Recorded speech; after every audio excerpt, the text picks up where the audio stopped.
Assalamualaikum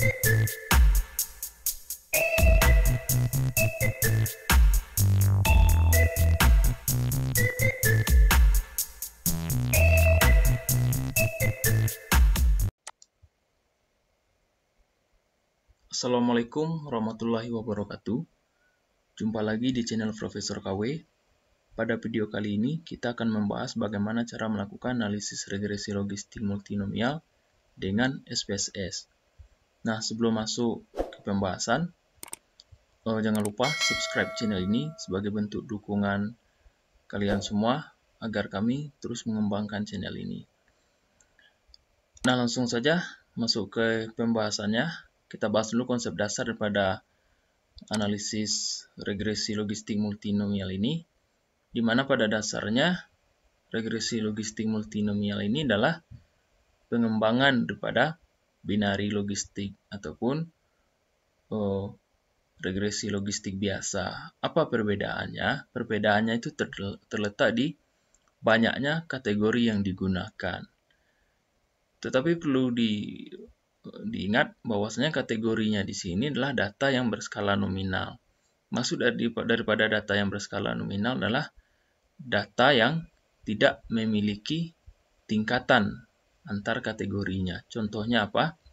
Gender. Gender itu terdiri dari laki-laki dan perempuan, di mana pada dasarnya antara laki-laki dan perempuan itu tidak ada yang lebih baik dan juga tidak ada yang lebih buruk. Begitupun dengan agama. Misalnya kalau agama itu ada Islam, Kristen, Katolik, Hindu, Buddha. Nah, masing-masing agama ini tidak ada yang lebih baik dan juga tidak ada yang lebih buruk. Gitu. Nah, perbedaannya antara regresi logistik multinomial dengan binari logistik, nah yaitu tadi terletak di berapa banyak kategorinya. Kalau kategorinya cuma 2, maka kita menggunakan binari logistik atau regresi logistik biasa. Seperti gender, itu kita menggunakan binari logistik.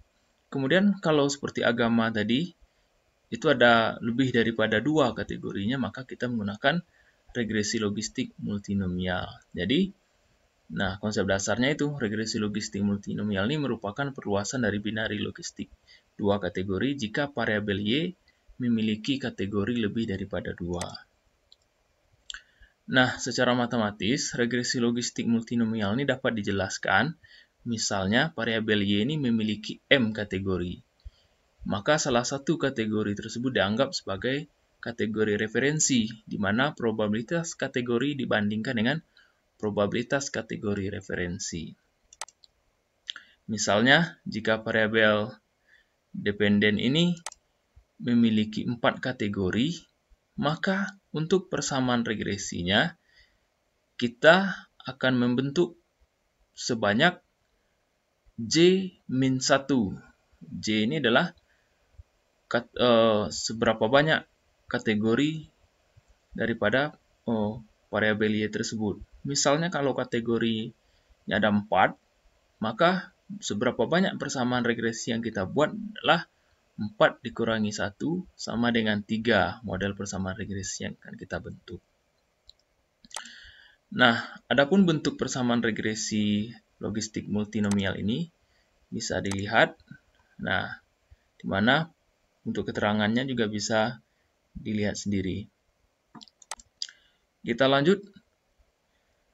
Kemudian di sini kita akan membahas contoh kasus langsung saja. Misalkan ada sebuah perusahaan di mana pada akhir tahun ini pemilik perusahaan melakukan evaluasi terhadap kinerja karyawannya serta mengambil beberapa keputusan. Nah, keputusan pertama yaitu pihak perusahaan akan memberikan kenaikan gaji bagi karyawan yang kinerjanya bagus. Kemudian yang kedua, pihak perusahaan tidak akan menaikkan gaji bagi karyawan yang kinerjanya biasa saja. Kemudian keputusan kedua, di mana yang pertama ini, pihak perusahaan akan memberikan bonus kepada setiap karyawan yang mencapai target, kemudian pihak perusahaan tidak akan memberikan bonus kepada karyawan yang tidak mencapai target. Keputusan yang ketiga, yaitu pemilik perusahaan akan membebaskan karyawannya untuk bertahan atau pindah maupun berhenti untuk periode yang akan tiba. Nah, dari contoh kasus ini, maka kita bisa mengangkat judul penelitian itulah pengaruh kenaikan gaji dan pemberian bonus terhadap keputusan karyawan. Nah, dari kasus tersebut, untuk sampelnya, maka misalnya kita mengambil sebanyak 50 karyawan perusahaan tersebut. Nah, kemudian dapat kita tabulasi untuk melihat kategorinya, kemudian juga skala yang akan kita gunakan. Nah, untuk variabel Y sendiri, yaitulah keputusan karyawan, di mana di sini memiliki tiga kategori, di mana kategori pertama, karyawan tersebut bisa memilih berhenti, atau pindah, atau bertahan. Nah, karena ini ada lebih daripada dua kategori, maka skalanya multinomial. Nah, kemudian untuk variabel X1 kenaikan gaji, di mana di sini ada karyawan yang tidak dinaikkan gajinya, kemudian ada juga karyawan yang dinaikkan gajinya. Ini tergantung pada kinerja pada karyawan tersebut. Karena dia memiliki dua kategori di sini, maka skalanya nominal. Begitupun dengan pemberian bonus, ada yang mendapatkan bonus, kemudian ada juga yang tidak mendapatkan bonus. Karena ada dua kategori, maka skalanya nominal. Nah, di sini kita bahas dulu yang variabel Y-nya untuk kategorinya. Nah, di sini tidak ada yang lebih baik, berhenti, pindah, ataupun bertahan. Nah, sebenarnya ketiganya sama. Sebenarnya tidak ada stratanya di sini. Maka bisa kita gunakan regresi logistik multinomial. Nah, selanjutnya, jika kita asumsikan kategori bertahan sebagai referensi, artinya kategori ketiga, maka dapat dibuatkan persamaan regresi logistik multinomialnya, yaitu sebanyak 3 min 1, berarti kita akan membuat dua model persamaan regresi logistik sebagai berikut. Nah, ini dia model pertamanya, kemudian ini model keduanya. Nah, kita masuk ke proses analisa data. Nah, di sini saya sarankan untuk mengisi variabel view dulu. Nah, di variabel view ini di kolom nama, seperti biasanya, kita isi dengan variabel Y, kemudian X1 dan X2. Nah, di label ini bisa kita membuat variabel secara jelas, gitu, memberi label. Kemudian untuk pengukurannya di sini kita menggunakan nominal. Kenapa nominal? Ya karena memang skalanya kita ini gitu. Kalau misalnya skalanya ordinal, yang tinggal kita pilih ordinal. Kemudian kalau kita menggunakan skala interval ataupun yang rasio, maka kita memilih scale. Nah, kebetulan untuk regresi logistik binari ataupun yang multinomial kita menggunakan nominal. Nah, untuk values-nya di sini akan kita isi karena kita mempunyai 3 tingkatan untuk yang variabel Y-nya, maka kita isi satu persatu. Kemudian yang kita beri label, yang satu tadi adalah pindah. Kemudian yang dua bertahan. Yang dua tadi kita cek berhenti, pindah, bertahan ya. Yang satu ini, yang satu berhenti. Kemudian kita isi lagi dua pindah, kemudian tiganya bertahan. Nah, setelah itu kita langsung masuk ke X1-nya. Di sini kita lihat kenaikan gaji 0 untuk tidak naik gaji dan 1 untuk naik gaji. 0 tidak naik gaji, kemudian 1 naik gaji. Nah, lakukan juga cara yang sama untuk variabel X2. Nah, di X2,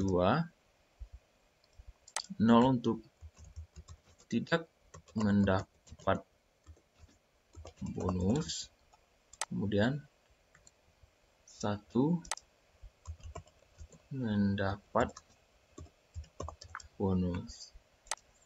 Oke. Nah, setelah itu baru kita masuk ke data view. Nah, di data view ini, di sini tadi sudah saya ubah desimalnya menjadi 0 semua karena memang kita tidak menggunakan data dengan bilangan berkoma. Nah, untuk analisanya sendiri, langsung saja klik Analyze, kemudian pilih Regression. Di sini tinggal kita pilih multinomial logistik. Nah, untuk Y-nya tinggal kita masukkan ke kolom dependen. Kemudian seluruh variabel X kita masuk ke factors. Nah, kenapa kita masuk ke factors? Kenapa tidak masuk ke covariates? Nah, karena di covariates sini itu khusus untuk data yang berskala interval maupun rasio. Nah, di sini bisa kita klik reference kategori. Nah, di sini kita pilih last kategori ya. Berarti sesuai dengan pembahasan kita sebelumnya, kita akan menggunakan kategori yang ketiga sebagai referensi. Kemudian kategori ordernya kita ascending. Kemudian untuk modelnya, di sini kita bisa pilih main effect, full factorial ataupun custom. Nah, di sini kita milih main effect saja. Kemudian di statistiknya di sini kita akan melihat nilai goodness of fit-nya dan juga classification table. Nah, klik continue. Kemudian di kriterianya ini tidak perlu. Kemudian di option pun ini juga sudah sebenarnya. Nah, di save pun kita juga tidak perlu juga lah. Langsung saja kita klik OK. Nah, ini dia output yang dihasilkan. Nah, ada model fitting information, goodness of fit, kemudian ada juga pseudo square, likelihood ratio test, kemudian ada parameter estimate, kemudian juga ada classification. Nah, di sini kita akan membahas satu persatu dari output tersebut. Nah, untuk yang pertama yang akan kita bahas adalah model fitting information. Nah, dari model fitting information ini, kita akan mendapatkan informasi apakah dengan masuknya variabel independen ini akan memperbaiki model yang ada. Di sini, untuk dasar pengambilan keputusannya, yaitu kita melihat penurunan dari nilai intercept only ke finalnya. Kemudian kita lihat nilai signifikan dari chi-square-nya. Nah, apabila nilai intercept only ini turun menuju ke final, kemudian dengan nilai chi-square signifikan dari chi-square-nya ini adalah kecil daripada 0,05, maka dengan adanya variabel independen masuk ke dalam sebuah model regresi logistik multinomial, maka hasilnya lebih baik dibandingkan dengan model yang hanya intercept saja. Nah, di sini dapat kita lihat bahwasanya dengan adanya variabel independen, maka nilai intercept-nya turun dari 59 ke 59, sekian ke 11, sekian dengan nilai signifikannya 0,00 kecil daripada 0,05. Berarti model regresi logistik multinomial dengan adanya variabel independen mampu memberikan akurasi yang lebih baik untuk memprediksi keputusan karyawan untuk memilih pindah, kemudian berhenti atau bertahan. Nah, output yang kedua yang akan kita analisa yaitu adalah output daripada goodness of fit, yaitu menilai kecocokan model dengan data. Nah, Dasar pengambilan keputusannya adalah jika nilai signifikan daripada chi-square ini lebih besar daripada 0,05, maka datanya cocok dengan model. Nah, untuk goodness of fit sendiri, kalau di regresi linear ini sama dengan uji asumsi klasik lah. Karena data yang kita masukkan cocok nggak dengan model daripada logistik multinomial ini. Sementara tadi yang output sebelumnya itulah model fitting information ini lebih tepatnya itu adalah kalau di regresi linear ini, kalau di regresi linear model fitting information ini sama dengan uji F. Nah, dari sini dapat kita simpulkan bahwasanya model regresi logistik multinomial cocok dengan data observasi. Nah, kemudian untuk melihat besaran pengaruh, di sini bisa kita lihat dari pseudo R-square, di mana di sini kita ada 3 model yang bisa kita gunakan, yaitu adalah Cook and Snell, kemudian ada Nagelkerk, kemudian ada McFadden. Nah, sebenarnya kita boleh saja milih mana yang mau kita gunakan, tetapi di sini kita akan memilih model yang tertinggi, yaitu adalah Nagelkerk. Berarti pengaruh daripada variabel independen terhadap variabel dependen dalam hal ini adalah pengaruh kenaikan gaji dan juga pemberian bonus terhadap keputusan karyawan itu sebesar 71,6%, di mana sisanya 28,4% ini dipengaruhi oleh variabel-variabel lain yang tidak kita masukkan dalam penelitian ini. Nah, kalau di regresi linear ini sama dengan R-square ya, koefisien determinasi.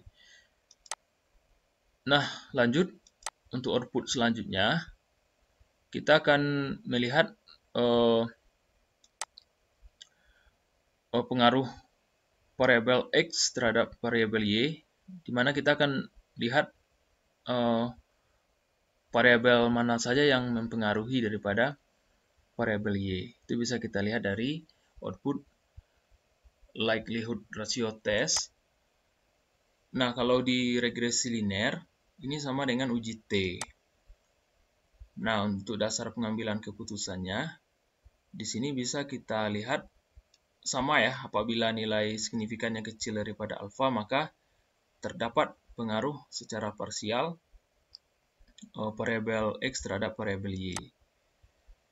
Nah, di sini untuk kenaikan gaji sendiri, kita lihat nilai signifikannya ini adalah 0,00. Ini kecil daripada 0,05, artinya secara parsial kenaikan gaji mempengaruhi keputusan karyawan ya, bukan keputusan pembelian, maaf. Keputusan karyawan. Nah, begitupun dengan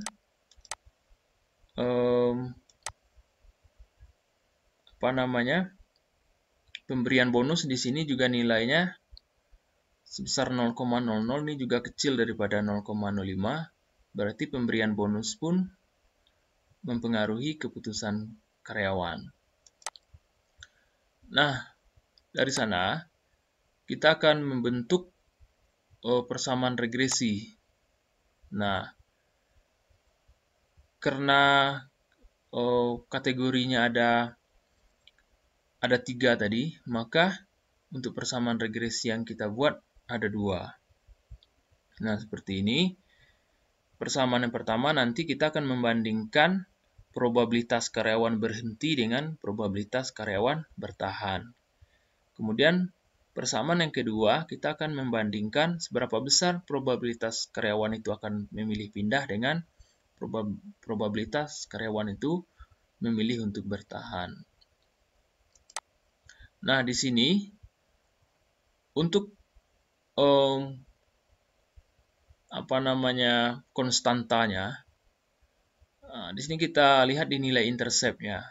Di nilai intercept-nya di sini kita dapatkan nilainya min 21,471, Kemudian koefisien regresi untuk variabel kenaikan gaji yaitu sebesar 20,960 dengan nilai signifikan di sini 0,00. Kemudian untuk koefisien regresi daripada variabel pemberian bonus itu sebesar 22,569 dengan tingkat signifikansi 0,00. Nah, untuk persamaan yang kedua itu adalah perbandingan antara probabilitas karyawan memilih pindah dengan bertahan. Konstantanya sebesar min 21,694. Kemudian untuk koefisien regresi daripada variabel X1-nya sebesar 21,183 dengan signifikansinya 0,00. Kemudian karyawan pemberian bonus, koefisien regresinya adalah sebesar 23,485 dengan nilai signifikansi bahkan lebih kecil daripada 0,00. Nah, dari persamaan regresi yang terbentuk, maka kita akan menganalisanya, tetapi ada beberapa hal yang perlu kita perhatikan, di mana untuk menginterpretasikan persamaan regresi yang terbentuk, maka terlebih dahulu kita harus memastikan bahwasanya koefisien regresi signifikan pada probabilitas kecil daripada alfa, yaitu nilai signifikansinya kecil daripada 0,05.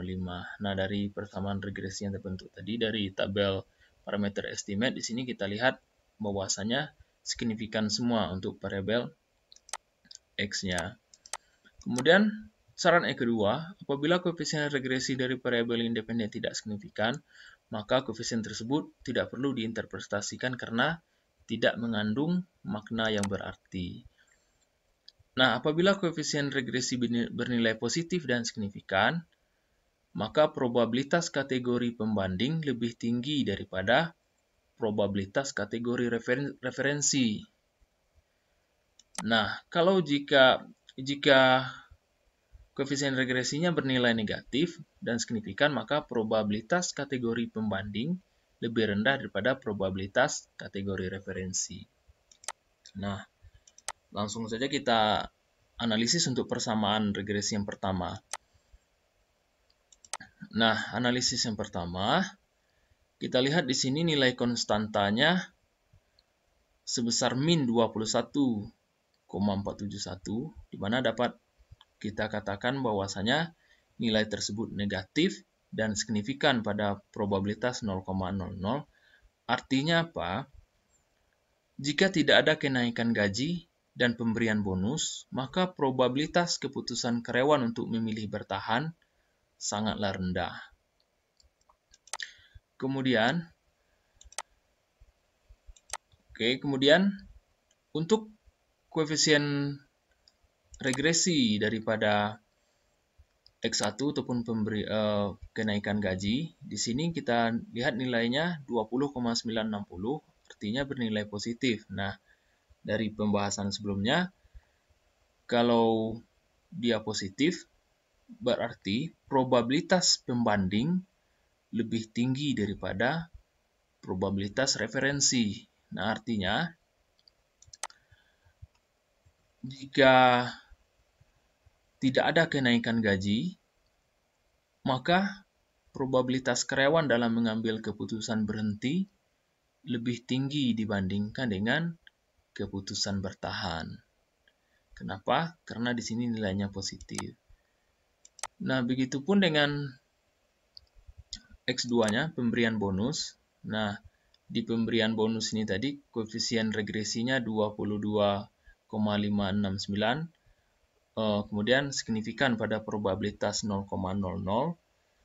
Nah, artinya adalah jika tidak ada pemberian bonus yang diberikan oleh perusahaan terhadap karyawannya, maka kemungkinan karyawan itu mengambil keputusan berhenti lebih tinggi dibandingkan dengan keputusan untuk bertahan di perusahaan tersebut. Nah, sampai di sini cukup paham. Kalau kiranya kurang paham, silakan tinggalkan saja komentarnya di kolom komen. Nah, kita lanjut ke persamaan regresi yang kedua.